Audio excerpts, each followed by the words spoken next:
In this podcast episode, Steve Hilton discusses the challenges and frustrations of government bureaucracy, particularly in the context of immigration policy. He highlights the disconnect between elected officials and the civil service, emphasizing the impact of bureaucratic resistance on policy implementation. Hilton shares his experience working in the UK government, where he observed a lack of alignment between the government's policy agenda and the actions of the civil service. He describes a culture of bureaucratic resistance, where senior civil servants believe it is their duty to thwart the initiatives of elected officials, leading to a significant gap between government promises and actual policy outcomes. Hilton provides specific examples of the bureaucratic process, such as the right-round letter-writing mechanism, which he characterizes as a paper-pushing exercise that hinders effective decision-making. He also discusses the challenges of cutting red tape and reducing the size of the civil service, highlighting the resistance to change within the bureaucratic system. The conversation then shifts to the issue of illegal immigration, which Hilton views as a contentious and complex issue.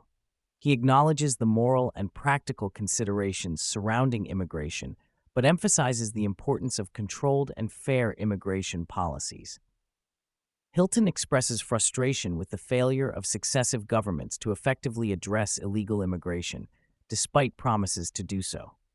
Hilton also touches on the impact of political polarization and the erosion of public trust in democratic systems. He suggests that the disconnect between elected officials and the civil service, coupled with the failure to address pressing issues such as immigration, has contributed to a growing sense of anger and disillusionment among the public.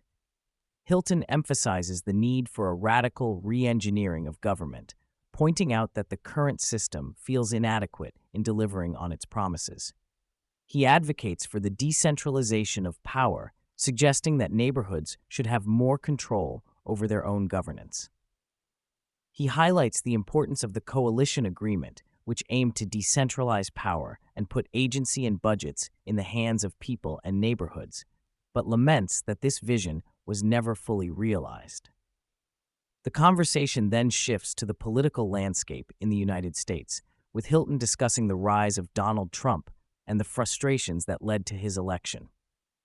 He notes that Trump supporters are excited about him because they believe he delivered on his promises and got things done. Hilton also points out the shift in demographics within the Trump coalition, with more diversity in support, including working-class and wealthy individuals. The discussion then turns to the issue of homelessness, particularly in California. Hilton highlights the challenges of addressing homelessness, including the lack of capacity for mental health treatment and the legal constraints that prevent effective solutions. He criticizes the current approach to homelessness, which he describes as false compassion, and emphasizes the need for a more pragmatic and common-sense approach to solving the problem. Hilton also discusses the role of the deep state in frustrating political agendas, particularly during the Trump administration. He acknowledges the challenges of navigating the bureaucracy and the entrenched ideologies within the government. The conversation concludes with Hilton emphasizing the importance of family and the need for more support for parents, particularly in disadvantaged communities. He advocates for programs that provide hands-on help for families and children, citing examples of successful initiatives such as the Parent-Nurse Partnership. Hilton argues that investing in family support can have a significant impact on society and save money in the long run.